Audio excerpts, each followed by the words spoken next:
بسم الله والصلاة والسلام على رسول الله اما بعد. برادران و خواهران اسلامی، السلام علیکم و رحمت الله و برکاته. امیدوارم که جور و صحت سلامت و تندرستی همراهتان باشد. درس امروزی ما شما حل تمارین است از کتاب دروس اللغة العربیه، تمرین ششم است. شما مشاهده میکنین. لی برای ما، لک برای تو، لهو برای آن، لها برای آن. در اینجا بین یا برای متکلم است، یعنی نسبت به طرف خود میکنید. لی از ما یا برای ما. لک کاف برای مخاطب است، ضمیر مخاطب است، شخصی که در پیش رو است آن را متوجه میکنید. لهو ضمیر غایب مذکر است و لها ایره هم ضمیر مؤنث غایب است. ببینید، لی اخت واحده، ما یک خواهر دارم. لی اخت واحده یعنی برای ما یک خواهر است. اگر ترجمه تحت لفظی کنیم، و اصلا در عربی ترجمه تحت لفظی کرده نمیشه، بلکه ترجمه مفهومی میکنیم. الک اخ، آیا تو برادر داری؟ یعنی برای تو برادر است. لا ما لی اخ، نه خیر ما برادر ندارم. اختی لها طفل صغیر، خواهر ما یک بچه، یک طفل میده دارد. زمیلی له اخ و اخت، دوست ما یک خواهر و یک برادر دارد.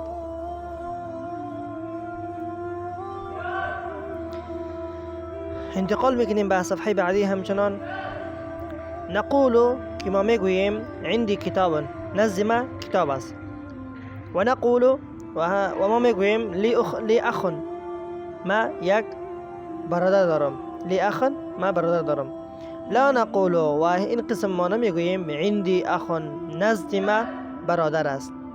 این قسم گفته نمیتونیم، چرا که عند یک ظرف است، ظرف را به طرف برادر نسبت نمیکنیم. لا نقول یعنی ما نمیگوییم که عندي اخ، در نزد ما برادر است، بلکه لی اخ، ما یک برادر دارم، یک برادر دارم. همچنان تمرین بعدی. خرج حامد مع خالد، حامد بیرون شد همراه خالد.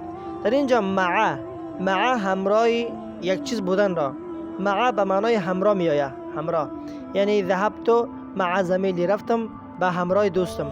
در اینجا مع یعنی هر لفظی که استعمال میکنید، انا ذهبت مع صدیقی، مع همراه یک دیگر، یعنی به همراه معنا می آید. خرج حامد مع خالد، حامد بیرون شد همراه خالد. ذهب الطبیب مع المهندس، دکتر میگه همراه انجینیر رفت. جلس المدرس مع المدیر، مدرس یعنی استاد شست مع المدیر همراه مدیر، استاد همراه مدیر نشست. من معک یا علی، کیست همراه تو یا علی؟ کسی را سوال میکنین من معک یا علی، همراه تو کی هست یا علی؟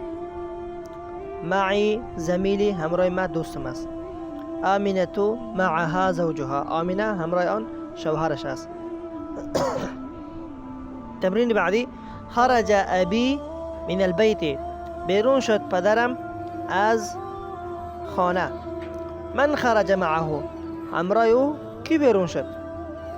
همراه او کی خارج شد؟ من خرج معه، همراه میا. خرج معه عمی، به همراه او کاکایم خارج شد. بیتون، تمرین بعدی را سکین، تمرین نمبر 8. بیتون خانه، بیتک خانه تو. بیتون خانه می عام خانه، بیتک خانه تو. کاف ضمیر مخاطب است، براتون گفتم نه، به طرف مخاطبی پیش رو میگین. بیتو خانه آن یعنی خانه غایب است. بیتوها خانه آن ضمیر مؤنث به طرف مؤنث خانه او است. بیتی خانه من، یای متکلم است، ببینین به طرف خود نسبت میشه. ابون پدر، ابوکا پدر تو. ابوه پدر آن، ابوها پدر آن مؤنث. ابی پدر من. اخون برادر، اخوکا برادر تو. اخوه برادر آن. تمامش همی غایب است و ای متکلم است. ابی و امی فی البیت، پدر و مادرم در خانه است.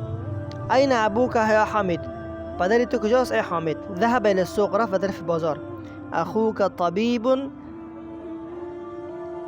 اخوک طبیب، آیا برادر تو دکتر است؟ لا هو مدرس، نه خیر او استاد است.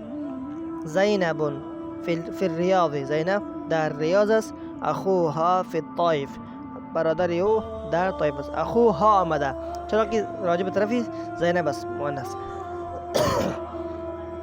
و ابوها فی المدینه، و پدر آن در مدینه منوره است. هذا الطالب ابوه وزیر و اخوه تاجر کبیر. میگه این طالب العلم یعنی این شاگرد پدرش وزیر است و برادرش تاجری بزرگ است. انتقال به صفحه بعدی کنیم. ذهب اخی الى المدرسه و ذهب ابی الى الجامعه. رفت برادر من به طرف مدرسه و ذهب ابی و پدر من رفت به طرف جامعه. محمد تمرین بعدی رسه که محمد خالد حامد عباس محمود حمزه طلحه اسامه معاویه عکرمه. در اینجا ببینید در بعضی ها تنوین نه آمده و در بعضی ها تنوین آمده. حمزه تای مؤنث آمده، در اینجا تنوین نمی آید چرا که تای مؤنث است.